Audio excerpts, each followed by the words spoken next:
Bonjour à tous et aujourd'hui je suis très heureux de vous retrouver pour une nouvelle vidéo. Aujourd'hui on va parler de cette confrontation entre le Maroc et les États-Unis. Juste avant que la vidéo commence, comme d'habitude, je t'invite à t'abonner, à liker et à commenter et on va directement commencer.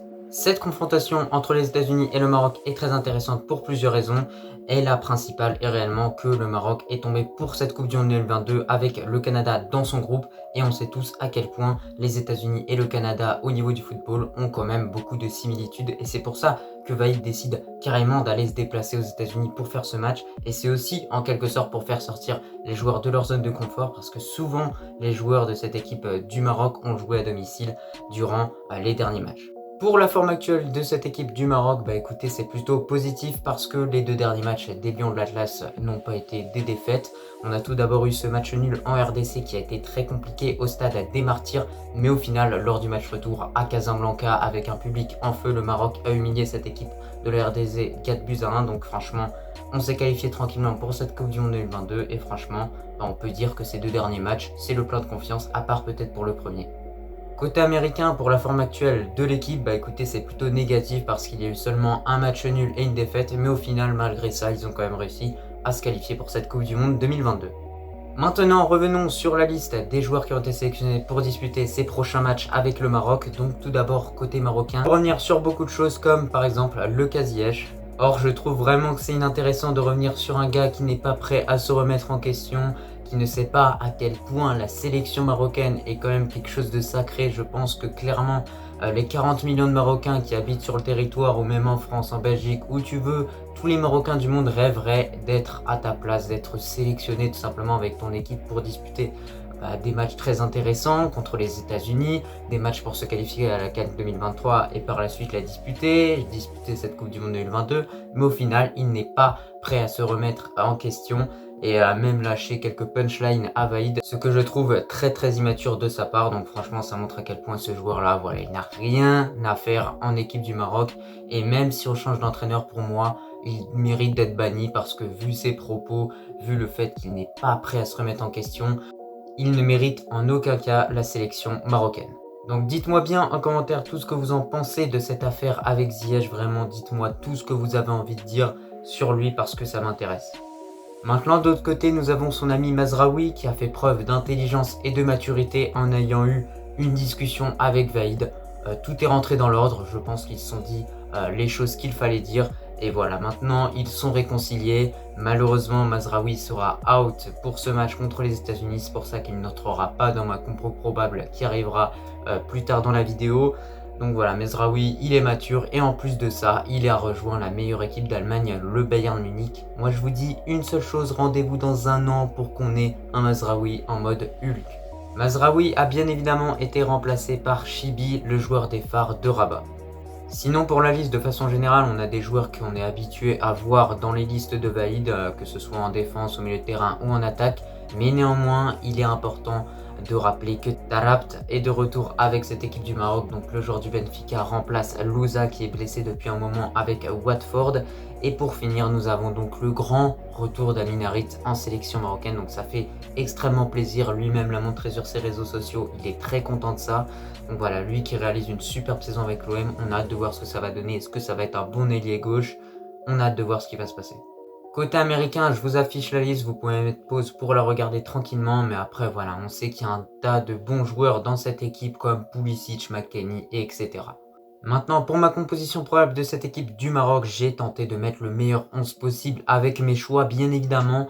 Donc ce sera un 4-3-3. J'ai décidé de mettre tout d'abord au goal, bien évidemment, Boundou qui réalise une superbe saison avec le FC Séville. Il a remporté le trophée Zamora et croyez-moi, en Liga, c'est pas rien de remporter ça. Il a encaissé moins de buts que Courtois et il faut le faire, vu le match qu'il a délivré contre Liverpool.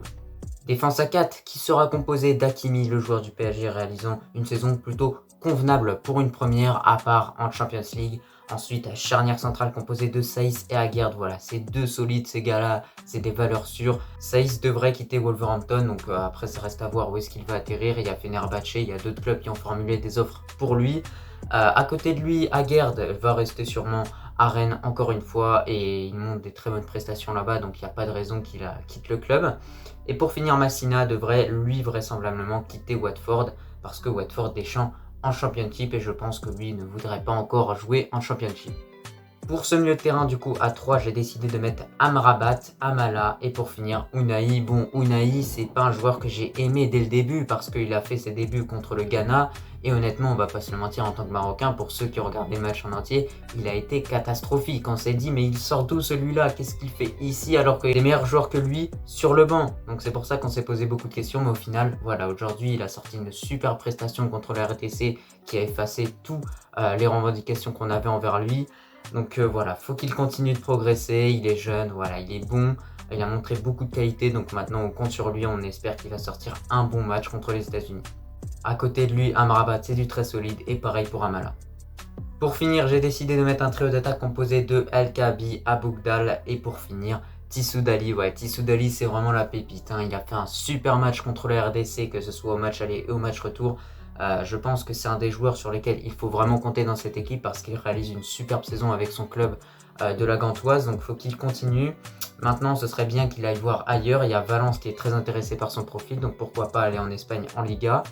Maintenant, El Kaabi, c'est un bon attaquant. Je trouve qu'il est au-dessus d'El Nisri en sélection marocaine. En club, il n'est pas au-dessus de lui parce que El Nisri joue à Séville. Mais en sélection marocaine, El Kaabi est au-dessus pour moi. Et pour finir, Aboukdal, c'est un joueur très intéressant que j'ai bien aimé pendant la CAN. Du coup, c'est pour ça que j'ai envie de le tenter contre les États-Unis. Maintenant, pour cette composition probable du côté des États-Unis, j'ai décidé tout d'abord de mettre au goal Zach Stephens. C'est carrément logique parce que c'est lui qui est tout le temps titulaire avec cette équipe des États-Unis.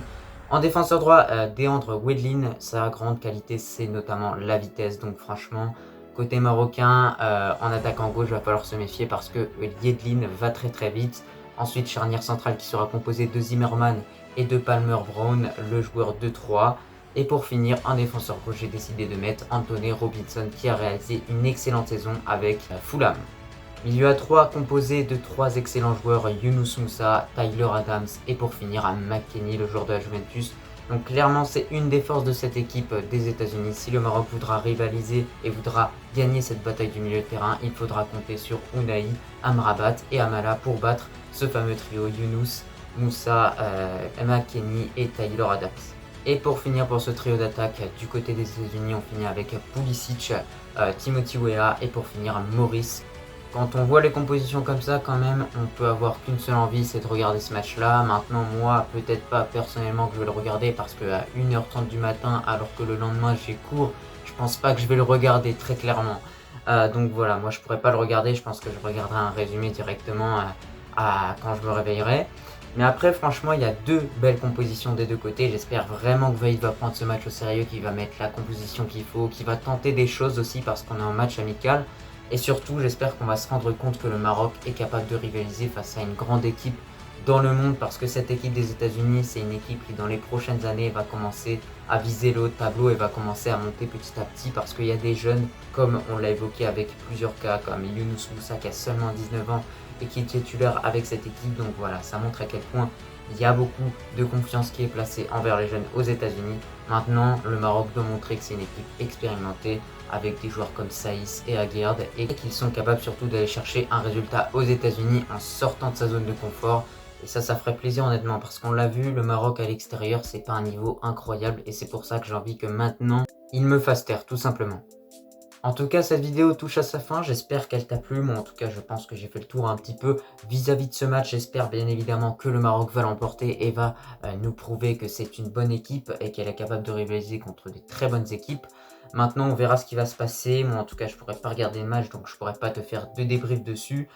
Et en tout cas, je te remercie de te regarder la vidéo en entier et je te dis à la prochaine.